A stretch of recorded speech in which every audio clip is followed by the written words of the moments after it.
My dog would come on stage with me a lot. He came out and he laid down front and center. And suddenly we heard giggling in the audience. Well, this is a sad song. Why were they laughing? And I looked down, my dog is totally licking his privates. And it was like, okay, well, leave it to the dog. Was he doing it on the 2 and the 4 or on the 1 and the 3? Yeah.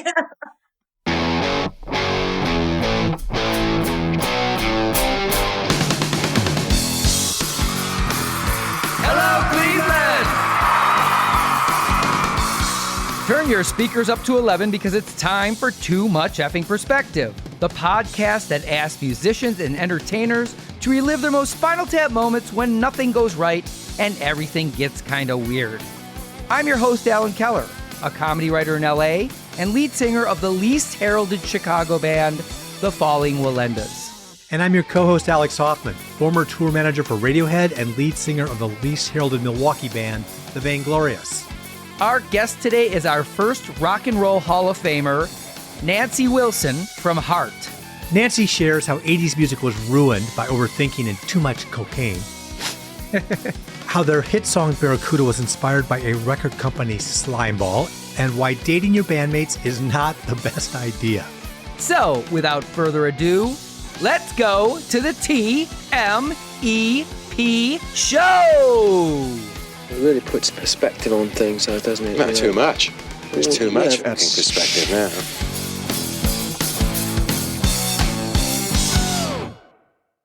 Alex, in this episode, I unveil my extremely original and out-of-the-box theory that all bands break up over one of 6 reasons.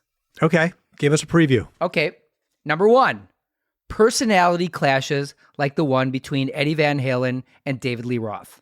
That's legendary. What's number 2? Power struggles or ego wars like the one between David Gilmour and Roger Waters that broke up Pink Floyd. Okay, number 3. Family squabbles like the Gallagher brothers from Oasis. Yeah, again, legendary. What's number 4? Money issues like the ones that took down NWA. All right, number 5. Outside interlopers like Yoko and the Beatles. Poor Yoko. Never talked about that one on this show. And how about finally number 6? Catastrophic intra-band romances like Fleetwood Mac's. Yeah, that covers a lot of them. You've toured with many bands. Have you ever been in the middle of any of these kind of squabbles? I mean, I've seen them. I try to stay out of the middle, certainly, but I've been on the periphery. And, in addition to the well-considered list that you put together, there's also things like substance abuse and the fact that sometimes people will shag each other's boyfriends and girlfriends outside the band. That kind of nonsense causes a lot of trouble. The Ramones, right? The Stones, many, many examples. But first and foremost, I want to call out Spinal Tap, right? They certainly fell victim to number 2, the power struggles, and number 5, the outside interlopers. Beyond that, look, while I was fortunate that no band ever broke up on my watch, I will say that personality clashes and the impact of interlopers, it changes the chemistry and there could be a lot of stress. Well, I can think of one instance that really screwed up our band. Our record label doubled as a jingle house, just to show you how hard we shop record labels. And one time in the middle of the night when we were recording our album, they said, hey, we have the urgent need to finish a McDonald's commercial. You guys want to sing it? And so we said, yeah. Well, one thing, we only have room in the budget for 3 vocalists. So myself, our bassist Scott, and our drummer Todd sang it while Arch, our guitarist, was left out in the cold. He actually played guitar on it, but he didn't sing vocals. Well, I didn't know how out in the cold Arch actually was until a couple weeks later, I received in the mail a stack of checks. And I'm talking about a stack, like they couldn't even close my mailbox for $28,000 for 45 minutes work, just singing, "Have you had your break today?" Oh my goodness. I hope the IRS is listening to this. Arch did make $700 playing guitar. Oof. It was obviously a far cry from $28,000. To my credit, I brought up to the band that maybe we should all split it evenly. To my discredit, when the 2 guys said no, I said, okay, I'm not doing it if you're not. And I would say 2-3 months later, Arch left the band. He never said that was the reason, but I wouldn't blame him if that was, because that was really crappy of us. Yeah, well, it doesn't seem quite fair. He was a great guitarist and a great guy, still is. I just didn't have the right effing perspective back then, and I still feel guilty about it today. You know what, Alan? It's never too late to do the right thing. You can still cut him a check. Well, yeah, it is kind of late. And, because of inflation, I think it really wouldn't be worth very much today. And I've got to get my wisdom teeth out, and there's other things to happen. But Arch, when you're in California, you can count on a deluxe meal, and I'll take care of it. At McDonald's. Yeah, I would keep those wisdom teeth. You can use all the wisdom you can get. But anyway, listen, let's get to today's guest, Nancy Wilson from Heart. And you put her through those 6 ways that bands break up. And I did. Her answers are really interesting. But first, listeners, please follow us at TMEP Show on Instagram and Facebook. Now, let's get to our conversation with Nancy. But first, a short break. And now a member of rock and roll royalty who, along with her sister Anne, performed a version of Stairway to Heaven at the Kennedy Center that made Robert Plant cry. Heart's Nancy Wilson. Nancy, I can't tell you what a pleasure this is. It connects me to John Sheldrop's pool parties in 7th grade when I would slow dance with Jenny Clark and Lynn Olson to Dreamboat Annie. Oh, oh, that's a good one. Wow. A pool party in 7th grade. You know how it is, music sometimes when it's locked into a certain moment and it just brings you back there. Oh, that's great. No, that's a funny intro, talking about in 7th or 8th grade at a pool party hearing Dreamboat Annie, because at that age, music hooks you in with like full imprint on your DNA. It's always there for the rest of your life. Those are the times where music just builds your skin, in a whole way that never disappears from your life. It's a cool thing about music. I got to share a Dreamboat Annie anecdote too, because it's a perfect kickoff. So do you remember the company K-Tel? Oh, yeah. That used to put out compilation albums that were essentially like mixtapes on vinyl? Yeah. Well, the first album I ever owned was literally a K-Tel record called Pure Power. It was being advertised on afternoon television while I was watching Leave It to Beaver after school or whatever. It had Kiss, Hard Luck Woman on it, The Silvers, Boogie Fever, Alice Cooper, I Never Cry, and it had Dreamboat Annie on it. Oh. I got that record, and what I think is absolutely nuts looking back at it is K-Tel would cut off the ends of the song. Yeah. Yep. So they could squeeze more tunes onto the LP. And I didn't even realize that until much later when I actually heard the full songs like on the radio or on Kiss's Rock and Roll Over album or whatever. Oh my God, that's hysterical. Well, you never got the 8-track tapes. Remember the 8-track tapes really cut you off. And how like in the middle of a song, they would switch sides. Yeah. The cartridge itself would click, click, click, clickety click. And then the rest of the song would continue because it had to turn over in the middle of the song. All the technology has come pretty far, you might say, but there was a K-Tel album at the time, and it was really always a real tacky commercial for those kind of album compilation. Sure. It was after Jim Croce had died, and K-Tel was hawking a greatest hits Jim Croce album. And so it showed different pictures of him singing Time in a Bottle and all the different hits that he had at the time. And then at the end of the ad, it said, be the first to get this beautiful compilation that represents the lifetime and the genius of Jim Soros. Oh. Oh my goodness. Come on, K-Tel.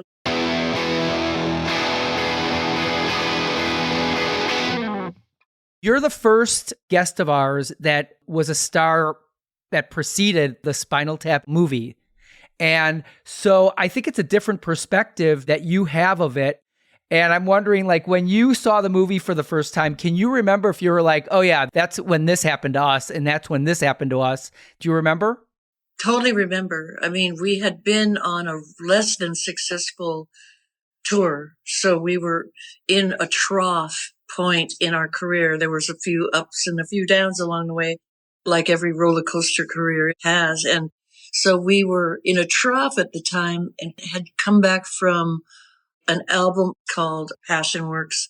It was kind of the worst turkey we'd ever released, and we were really in a bad state. We got back home to Seattle area. We went to the theater to see Spinal Tap. Oh boy. And it was really hard to laugh because it was a little too true for us. We just had been through a whole bunch of stuff like that, and we didn't know how to feel. It was painful. It was painfully funny, but at the same time, it was the price of an education too, So over the years, we learned how to love it more and more. And every musician you run into anywhere in the world, any rock musician can basically recite that movie top to bottom. Everyone says it goes to 11, and Chicago or where they get lost backstage. Cleveland. Yeah, Cleveland.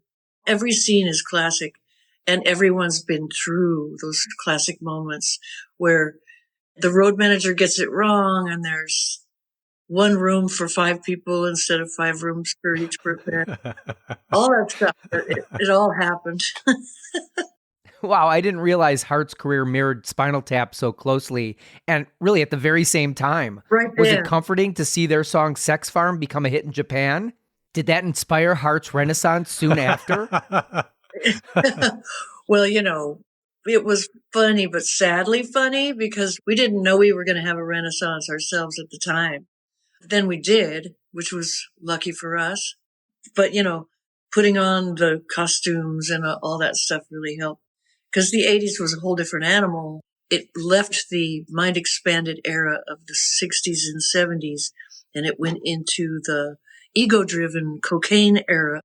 We survived it really well, and we made some really big hair videos. I mean, the biggest of all hair. I saw them. I was surprised. I didn't remember that. Spandex and big hair and corsets and stilettos and casts of Ben-Hur. 3-day video shoots that were all the way up to the next morning, still going for your close-up after you've been up all night and stuff like that. So it was really not the most conducive time to be a poetic artist, but it was a conducive time to make money. I saw an interview with you and your sister, and she said you made a deal with the devil, a Faustian bargain. It's great to see that you can own up to that now. We're very big Cheap Trick fans too, and Cheap Trick, their biggest song was The Flame, which they didn't even write. And that was kind of part of the time. Yeah. It became a whole new era of corporate music. And if you don't use these hit songwriter songs, then we're not going to push your album. And very much like with Alone and Deep Stream, some of our biggest ever songs. And they're great songs. I mean, still love to play those songs and still intend to do those songs. But there were some other songs that were really foisted upon us in the 80s, and it wasn't a real fit. We have our own sort of identity as a rock band, and we had a lot of energy around being proud of our own writing at the time. So when we were kind of asked to and expected to do a lot of other people's material, some of which are beautiful songs to this day, but others that really were not. And a lot of those other songs were victim songs. Like, we didn't really want to buy into the idea of, here's this woman in a song saying like, why can't you love me? It was just never where we came from. So there was a lot of misses along the way with some of those 80s tunes, but songs like These Dreams and Alone and What About Love, they rose to the top and they remain the cream of the cream. My first music business job, Nancy, out of college in Madison, Wisconsin, was working for Cheap Trick's manager, Oh, wow. Ken Adamany. And I had Robin Zander in my car one time, driving him from one place to another in Madison. And I know that Richie Zito produced some of your records and produced the album with The Flame on it for them. Right. And I was ribbing Robin a little bit about Richie's high-level production compared to some of the gritty stuff of Cheap Trick's earlier era. And I suppose that's kind of similar for Hart, too. Yeah, Richie Zito was a really beautiful person. He was kind of a bad boy at that point that we worked with him in the studio, it was kind of a druggy time, and we were all sort of bad boys together.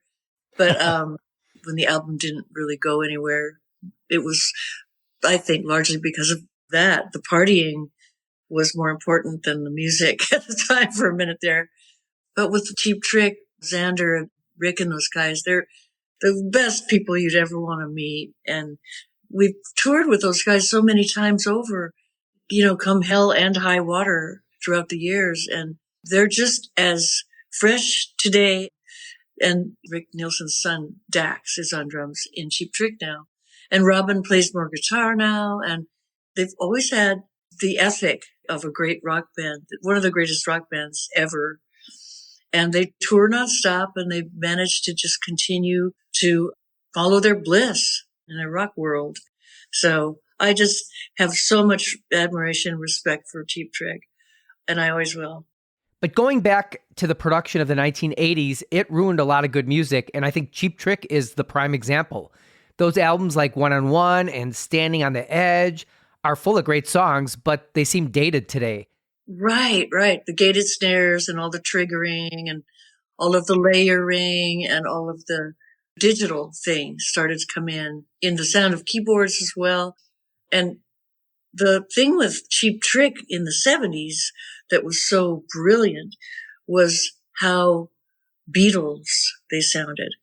Yep. They sounded like they're in a room, the energies all at once together in the same room. In the 80s, nobody was doing anything in the same room or hardly at all at the same time. So it was all, just overthinking and too much cocaine, really. When you boil it down, it's the cocaine. Yeah. I love that summary, though. That is so great. Overthinking and too much cocaine. That says it all. There was a thing about Fleetwood Mac when they were doing, I think it was Dusk, but yeah. They were overthinking so hard because they probably had so much cocaine that they got the piano tuner to come every day and tune the same piano, but they never could hear it in tune. There goes a year right there. So the 80s were really, a lot of unnecessary time was spent when you could have just been singing and playing, Well, even my band, our first album was in 93 and we used ADATs. And although it certainly doesn't sound like the 80s stuff, it still sounds dated. Yeah. The next album, we used real instruments and real boards and it sounded great again. Yeah, it was the fashion at the time, the sound fashion that was going on. And just because it was invented, there was so much newly invented digital possibilities. And so add another bell, another whistle, another bell, another whistle, it's kind of like. More cocaine. Yeah. I was going to say more cowbell. It needs more cowbell. More cowbell. Yeah.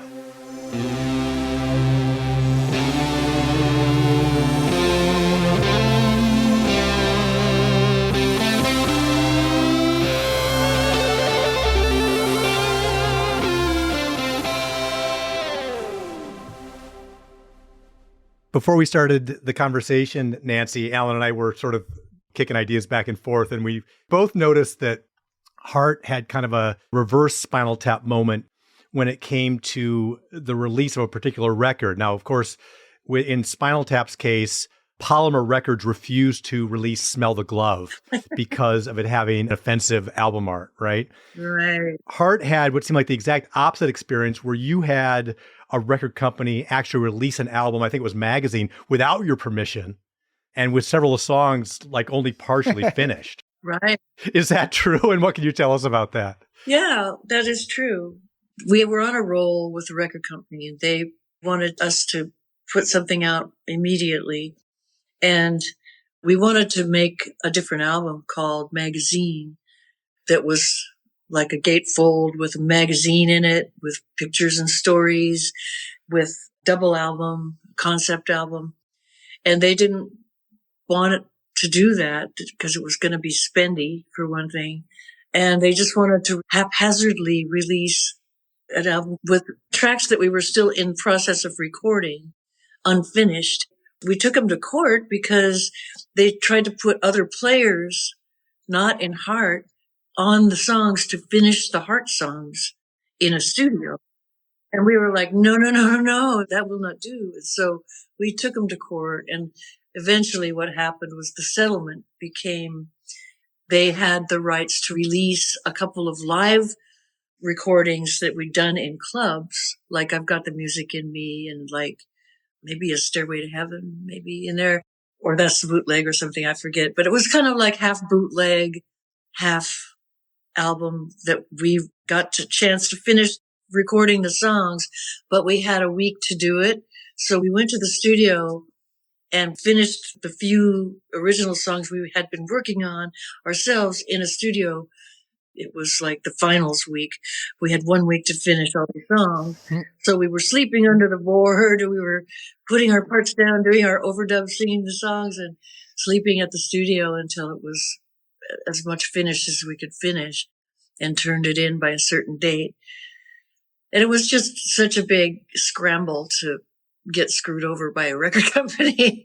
But, the album's okay, but it just wasn't anything like we wanted to do. There's even a greater similarity to Smell the Glove in that didn't Mushroom Records release some kind of promo with you and your sister about you being virgins or something? And that was the beginning of the rift? Well, the very first album called Dreamboat Annie had a picture on the cover of me and Anne with bare shoulders, touching, looking off. And some guy at a release party that was a slime ball went up to Anne and said, "So Anne, yeah, how's your lover?" And she goes, "Yeah, Mike's right there. He's fine." No, I mean your sister. How's your sister lover? And so they put out some press that was like, it was only our first time. And there was an insinuation that we were lesbian lover sisters because of the cover, which is like so tame by any stretch of the imagination today.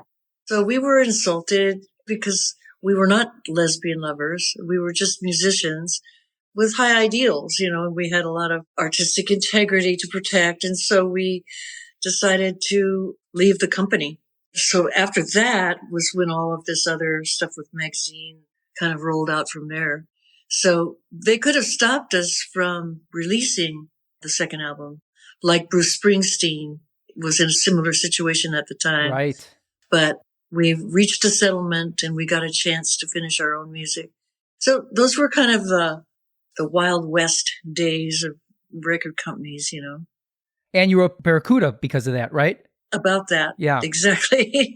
That was the next album that came out, which was Little Queen, that had Barracuda on it, which pointed fingers at the slime balls that did that to us.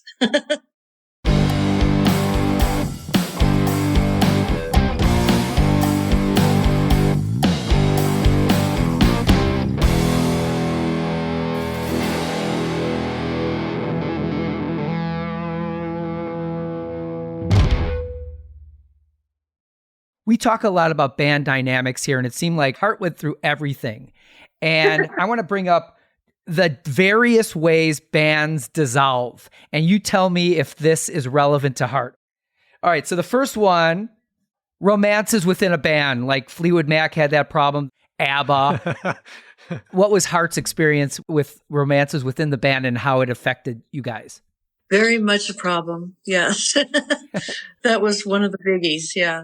Definitely. A big, huge one. I mean, when you're on the road and you're gaining momentum and popularity so fast as we did from the very first album, it was 2 years straight on the road, right? Because offers kept coming. So all we had was the band. We were moving targets. We didn't have a chance to meet anybody else, so we had romances inside the band. And, when you're in your 20s, it's proximity, I guess. Yes, that's a recipe for disaster, as all of us probably know. Yeah, definitely, yeah. I was also a concert tour manager, and on my very first tour, I got the advice, don't fish off the company pier, Alex. And to your point, I know that's hard advice to follow. So anyway. All right, so another way bands dissolve. Family turmoil like the Davies brothers, the Gallaghers, and Oasis. Did you have any of that with you and your sister?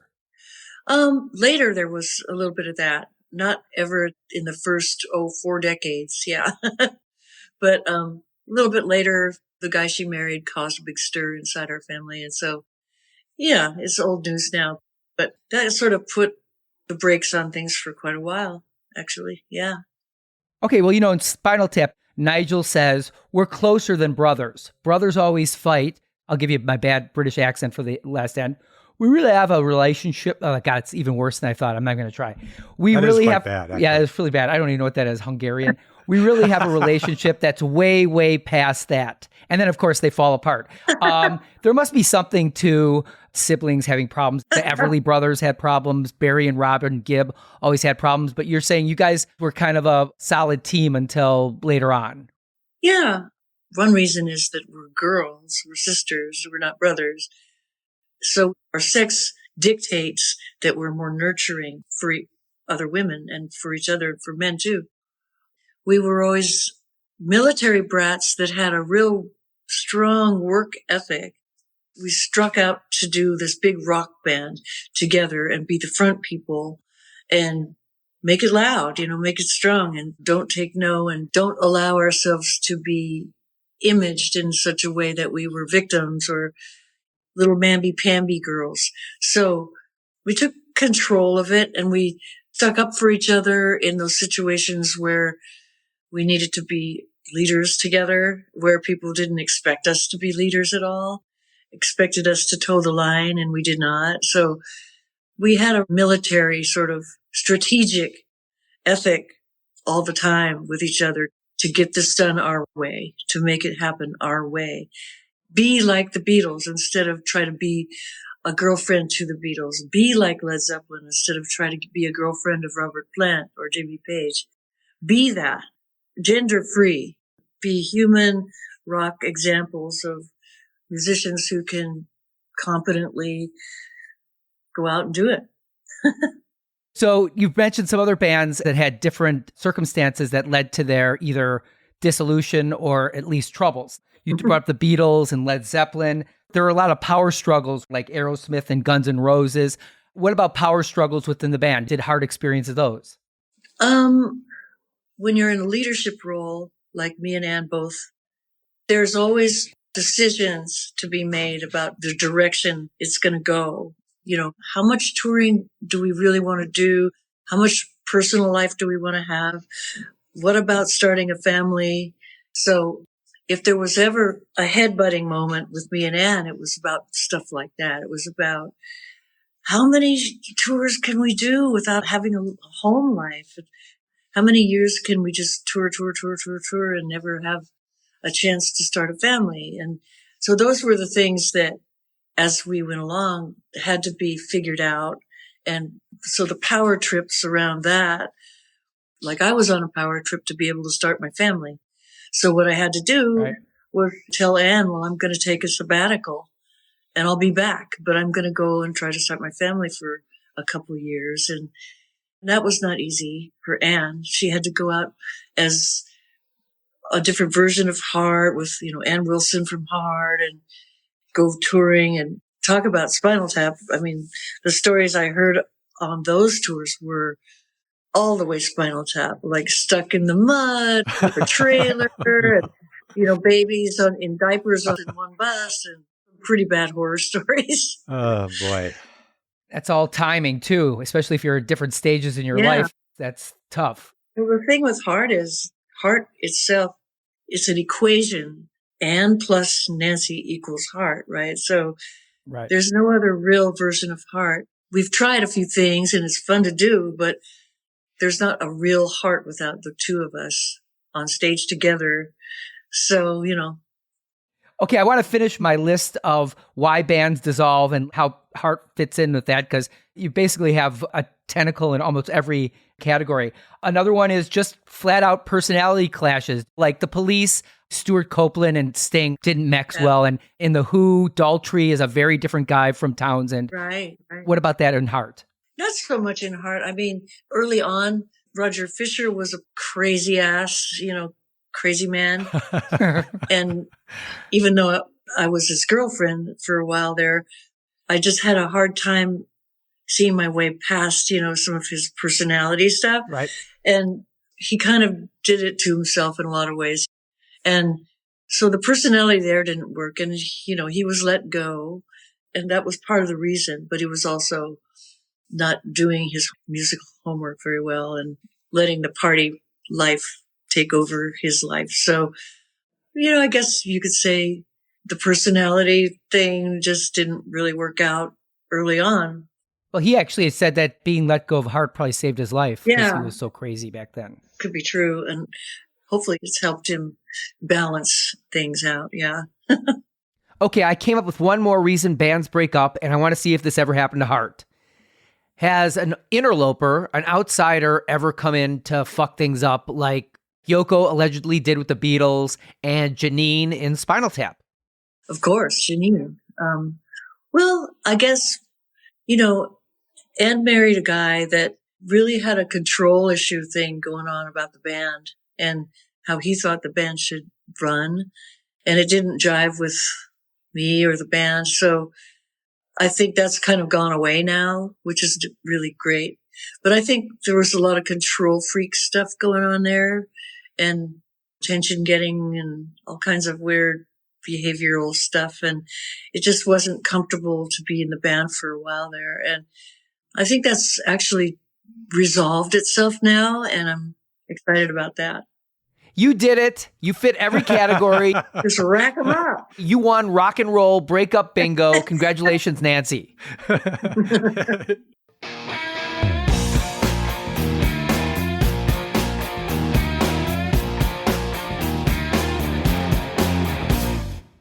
Your first single appeared on a B-side of a country track titled I'm Gonna Drink My Hurt Away. Right. And there's kind of a Spinal Tap moment about that, right? Well, some people heard Ann singing in a club who were songwriters for country western song people and asked her to come into a real studio and cut a few tracks. They had 3 songs for 2 singles that they wanted her to sing. I'm Gonna Drink My Hurt Away and these other ones. But there was a 4th side that was unspoken for. So they said, do you have any songs? And she and I both had written one of our very first songs at that time called Through Eyes and Glass. But anyway, we got to go into this real recording studio and play the song and play the flute solo and record a song for real. And then the company pressed like 500 copies of it and sent them out to jukeboxes in the country. And that's the last anybody ever heard of it, except for the collectors now who have copies of that they found and collected with our first ever recorded song on it. So it's a real rarity. But didn't it have the wrong band title and totally admit you from the credits? Oh, yeah. Mm. Well, Ann's band at the time was called Daybreak, but they called it Ann Wilson and the Daybreaks. So she was kind of like mortified. That's the price of an education, like we say. That kind of reminds me of my band, The Falling Will End, is one day I was looking on eBay to see what the value of one of our albums was. And I looked and there's a completely, and it's never very much. Although once it was like $700. Wow. Well, of course I was selling it myself for $700, but it looked good. But so I'm looking and all of a sudden I see a copy of our album. It's got a different cover. Right. And it was released in Britain. And so I looked at it and I find out it's on this record label of one of the first Apple employees from the Beatles, Tony Bramwell. And so he wrote a book called Magical Mystery Tour, My Journey with the Beatles or something. And in that book, there's a whole page about him managing the Falling Willendas and how we were going to be in a movie with Nicolas Cage and that we're recording an album with Butch Vig. It was all a lie. It was, Wow. It's just totally fabricated, but Wow. I'm kind of pleased with it because I'm actually in a book about the Beatles, but Yeah. it has no bearing with the truth. He never managed us. I met him once and I don't know how he released the album, but yeah. A little bit pathological there. Yeah, I think so. I didn't know you were such a big star, Alan. Honestly, I would have given you a lot more respect all this time. I didn't know either until I read that book.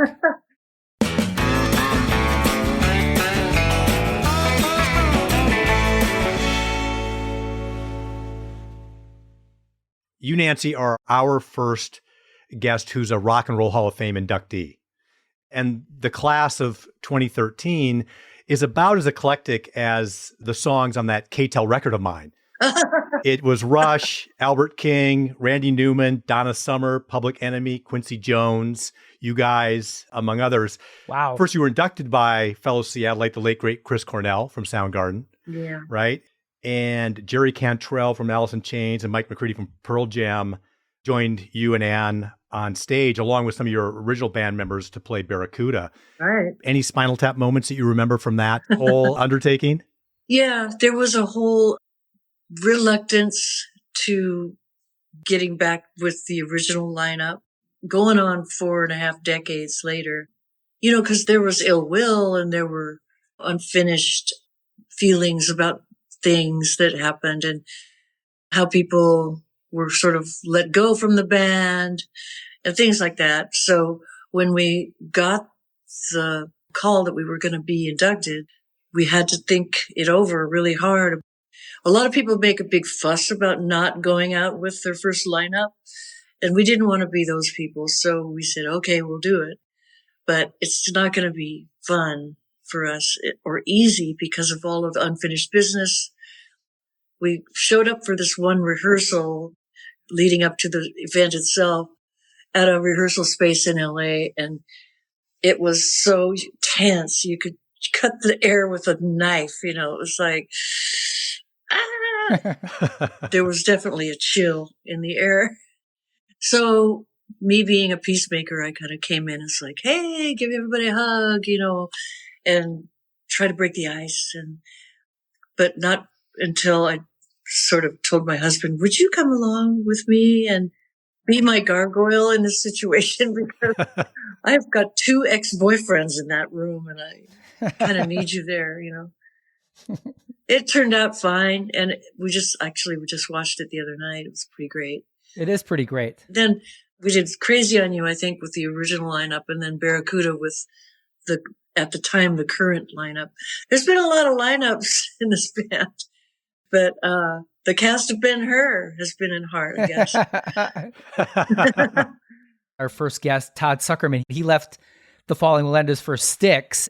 Oh. So we didn't talk for 2 years. And then he found out that I was getting married from another bandmate. So he thought this was a great way to talk again. And so he left a message on my machine saying, hey, Alan, I heard you're getting married tomorrow. Congratulations, blah, blah. Well, what he didn't know, because my bandmate didn't tell him, was it was a surprise wedding. Well, so my wife calls me when I was at work and goes, are we getting married tomorrow? I go, what? How did you know? She goes, Todd left a message. I go, Todd, darn you.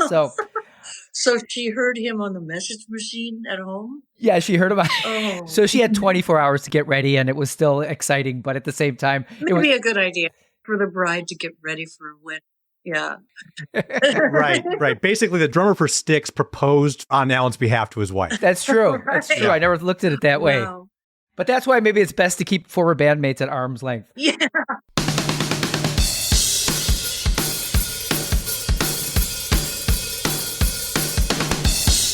Nancy, as we wrap up here, and again, thanks for this conversation. Sure. This last thing is a little bit of a improv riff on local connections. And the idea is thinking on the fly of a Spinal Tap moment that happened in a particular place. Let's start with Portland. And I know that you were a student at Portland State University. You've undoubtedly gigged here before. A lot. Can you think of any Spinal Tap moments that happened here in Portland? I love that city. So yeah, I played a lot of bars with an acoustic guitar by myself. And I guess maybe the weird thing that would always happen when people were drunk in the bar and I'd just be sitting playing my guitar and singing songs like Beatles songs, Moody Blues songs, Nights in White Satin. I'd be doing Joni Mitchell songs like Paved Paradise. I would do Stairway to Heaven by myself on acoustic. I'd do Locomotive Breath by Jethro Tull. So I'm kind of a rock set list, right? So, anybody at the bar would be like, oh yeah, hey, she's a hip chick, whatever. Ultimately, some old guy would get really plastered and goes like, hey, do you know Time in a Bottle? Do you play Misty for me? And so I'm like, I don't know Misty, but we could all sing it a cappella in the room, like, look at me. Oh, boy. When he brought up Time in the Bottle, how did he pronounce Jim Croce? He didn't say Jim Thoreau. Yeah. That's a good one. My Portland story is that when I was tour managing Radiohead on Pablo Honey, we were driving, I think, from Vancouver down to San Francisco overnight, expecting to wake up on the bus in San Francisco. That's a long drive. It's a long drive. And I got out of my bunk thinking we were in San Francisco, and the bus driver said, it lives. And I said, where are we? He's like, we're in Portland. I'm like, why? Well, the bus had broken down. But he didn't want to wake me up. He just wanted me to kind of find out when I got out of my bunk. So anyway, the very first thing I had to do that morning was we all had to abandon ship, get all of our stuff off the bus. We never saw that bus again and had to find alternative transportation to San Francisco. So it was a major, to use the term that Justin Timberlake coined, equipment malfunction. Did you actually play the show that same night? Mercifully, it was a day off. So we did not have to get there that night, but that would have just added to the stress. Oh. How about a story from Seattle? Well, a story from Seattle. We did a movie called Singles, and we filmed it in Seattle that had members of Pearl Jam and Chris Cornell as actors in the story. And so we had the wrap party for Singles in Seattle at the Edgewater Inn. Oh, yeah.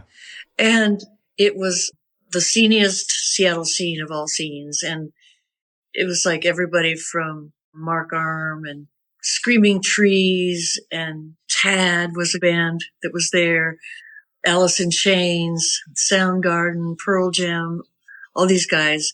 And everybody was just plastered, doing various drugs of all kinds. And we were all in this hotel room, a suite with a balcony overlooking Puget Sound.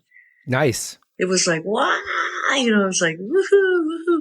And suddenly I kind of noticed in my peripheral vision, I think it was either Tad or Mark Arm was throwing up in a planter. It's like, I think it might be time to go. It was just like one of those Seattle moments you never forget. That's so classic. And of course, there was a legendary Led Zeppelin misbehavior at the Edgewater Hotel, too. My Seattle story, I have several, but I'll just share one. I was on tour with PJ Harvey on the Dry Tour, and that was a Spinal Tap moment laden tour for sure. And in fact, that was the first show of the tour, was at the Club Rock Candy. Yeah. And I was in the middle of settling the show and collecting the money when I heard the band and their set. And they only were doing like a 45-minute set. And I felt like I needed to be there when they came off stage. So I closed my Anvil briefcase and I went bolting down the stairs to get backstage, and I hit a wet spot and slipped, and literally my boots went over my head. I mean, I think I was off the ground. Briefcase smashed into the wall, and I just sort of did a somersault, got back up and kept running. And I think I made it to where I needed to be on time, but I realized I broke my thumb, which I never got treated. But, professional hazards, I think, of just being out there. It's rough out there. Alan and I are both from Milwaukee. And I do want to see if you can conjure any memories from Milwaukee. The one that I have is that I saw Heart play at the Mecca Arena with Cheap Trick as your opener or co-headliner or whatever it was. And it was a very snowy night. In fact, there was a blizzard. And I think that many fans thought the show that would be canceled or rescheduled due to the weather, but in the spirit of the show must go on, it actually went through. Any specific memories of Milwaukee? We'd always do the joke about the beer that made Milfamy Walkus. What was the Milwaukee beer that... Schlitz. Schlitz, right. Schlitz, the beer that made Milfamy Walkus. And I think on the stage a couple of times we tried to make that joke, and everybody was so sick of it, nobody laughed, It was like, oh, sorry. Okay, you've heard it before. So, yeah, don't say the Milfamy Walkus joke in Milwaukee. Well, I saw you in Milwaukee at County Stadium in like 78, probably. Oh, really? Yes. And as part of like the World Series of Rock or whatever? I don't remember. All I remember is I saw you play Crazy on You, the intro, and I just Fell in love with you. It was the coolest thing I ever saw, on the harmonics and everything. Was it an outdoor festival? It was a stadium show. Oh. It was the Milwaukee Brewers Stadium. Oh, yeah. okay. I'm not sure. I think Cheap Trick was on the bill, like even opening or something. Yeah, they opened for us 1,000 times. Oh, you were the guy with the jeans and the T-shirt, right? That was and my fly open. Every picture from back then, my fly is open for some reason. Yeah. Alan's and my real claim to fame from Milwaukee is that both of our bands played at Shank Hall. Yes. Named after Spinal Tap's Milwaukee venue. Oh, man. That's so good. Thank you so much, Nancy. This has really been an absolute joy. We'd like to close out by asking, like, where can our listeners keep up on your latest news, Heart's latest news, that kind of thing?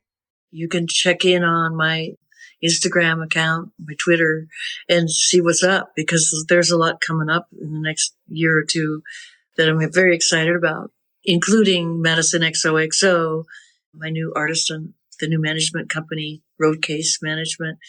But also we're talking about Hearts. So me and my sister are getting together in Nashville to do some songwriting for some live shows. Fantastic. This has really been a thrill, and we really appreciate you coming on the show. Absolutely fun to talk to you guys.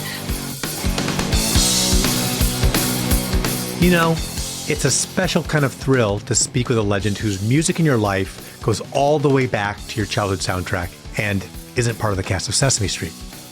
We're grateful to Nancy Wilson for sharing her stories with all of us so generously. Thanks also to Michelle Gutenstein from Mad Ink PR for helping us to connect with Nancy.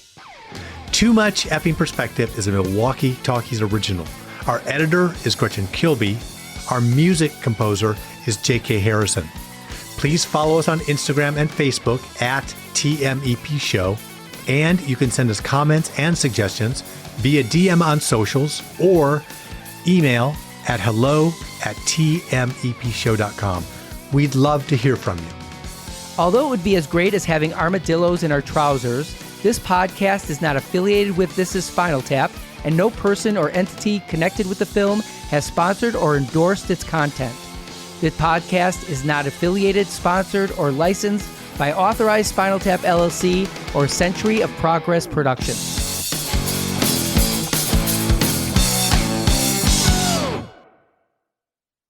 Evergreen Podcast Network.